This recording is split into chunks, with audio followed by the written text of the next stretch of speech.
कृष्ण हरे कृष्ण। समस्त व्रतों में एकादशी का व्रत सबसे श्रेष्ठ व्रत माना गया है। उस एकादशी का आप लोग महात्म सुनेंगे। श्री हरि को, भगवान श्री कृष्ण को प्रसन्न करने के लिए एकादशी व्रत अवश्य करना चाहिए। वैष्णव हेतु यह सर्वश्रेष्ठ तो है ही, जितने वैष्णव हैं उनको ये सबसे श्रेष्ठ माना गया है और परम आवश्यक भी। परम आवश्यक प्रत्येक व्यक्ति को, जो भगवान का भक्त है, कृष्ण का भक्त है, विष्णु के जो जन हैं, उनको एकादशी अवश्य करना चाहिए। द्वादशी तिथि, संयुक्त एकादशी तिथि को हरिवासर भी कहा गया है। जो द्वादशी मिक्स एकादशी होती है उसको हरिवासर कहा गया है, क्योंकि वो हरि यानी कि हरि का दिन है। उस दिन एकादशी और श्रेष्ठ होती है। जो द्वादशी में मिक्स अगर एकादशी होती है तो बहुत सुंदर मानी जाती है। तो इस तरह से नारद पुराण में श्री वशिष्ठ जी कहते हैं, क्या कह रहे हैं वशिष्ठ जी, कि एकादशी चिंतामणि के समान होता है। जो एकादशी व्रत है वो चिंतामणि के समान है, अर्थात जितनी भी चिंताएं हैं सारी चिंताओं को हरण करने वाला एकादशी व्रत किसी निधि के समान बहुमूल्य कल्प तरु की भांति सभी इच्छाओं को पूर्ण करने वाला होता है। एकादशी व्रत जो है कल्प तरु की तरह है, अर्थात कल्प वृक्ष की तरह। जितनी भी इच्छाएं आपकी हैं जीवन में, समस्त इच्छाएं केवल एकादशी व्रत से पूर्ण होंगी। और सर्व वेदों की उपमा स्वरूप सर्वोपरि सर्वपूज महत्वपूर्ण भी है। गोविंद स्मरण में भी इसमें बोला गया है, श्री गोविंद के स्मरण पूर्वक एकादशी के व्रत का पालन ही समस्त पापों का प्रायश्चित है। जितने भी पाप हैं उनका केवल प्रायश्चित किससे है?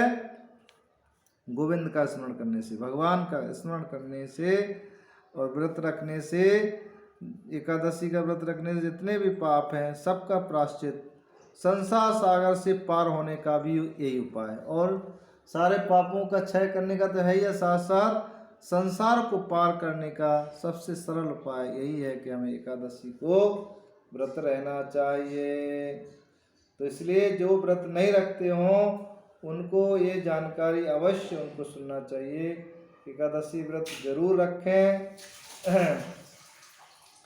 हे वैश्यों में श्रेष्ठ, बाल अवस्था, युवावस्था, वृद्धावस्था, किसी भी अवस्था में यदि एकादशी व्रत किया जाए तो व्रती कभी भी दुर्गति को प्राप्त नहीं होता। चाहे वो जवान हो, चाहे बुढ़ा हो, चाहे बालक हो, हर स्थिति में एकादशी व्रत करना चाहिए, उसकी कभी दुर्गति नहीं होगी, ये स्पष्ट लिखा है। तो एकादशी व्रत वाले दिन भोजन करने वाले चतुर्वेदी ब्राह्मण से अधिक श्रेष्ठ है। जो एकादशी व्रत करता है और चारों जो वेदों को जानने वाला ब्राह्मण है, तो इसमें दिया गया है कि एकादशी व्रत करने वाला चतुर्वेदी ब्राह्मणों से भी अधिक श्रेष्ठ माना गया है। जो चार वेदों का ज्ञाता है उस ब्राह्मण से भी बहुत श्रेष्ठ माना जाता है जो एकादशी व्रत रखता है। चांडाल जाति का वह मनुष्य जो एकादशी व्रत करता है वो उसको श्रेष्ठ बताया गया है, चार वेदों को जानने वाले से भी श्रेष्ठ। अगर वो शूद्र भी है, चांडाल कुल में भी जन्मा, अगर एकादशी व्रत रखता है तो वो श्रेष्ठ बताया गया है। इसलिए एकादशी व्रत जरूर रखना चाहिए। विष्णु पुराण में कहा गया, जिस प्रकार समस्त वेदों का आदि स्वरूप ओंकार पूजित होता है, उसी प्रकार समस्त व्रतों में आदि व्रत द्वादशी व्रत जो एकादशी मिक्स व्रत है वो व्रत बहुत उत्तम माना जाता है। एकादशी व्रत पारायण कैसे करें इसका भी थोड़ा शॉर्ट में बना देते हैं। पारायण का अर्थ है व्रत का विश्राम। जब हम व्रत करने के दूसरे दिन टाइम से हमको व्रत तोड़ना चाहिए। विशुद्ध वैष्णव को एकादशी व्रत पारायण व्रत के अगले दिन सूर्योदय के पश्चात एक निश्चित समय के अंदर करना होता है। आजकल पन्ना में पारायण का समय अंकित रहता है। व्रत की पूर्णता हेतु तुलसी दल अथवा जगन्नाथ जी का प्रसाद चावल कणिका ग्रहण कर लेने से पारायण हो जाता है।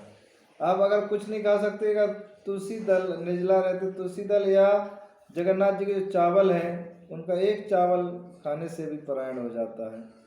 निर्जल व्रत रखने वालों के व्रत का पालन जल पी लेने मास से हो जाता है।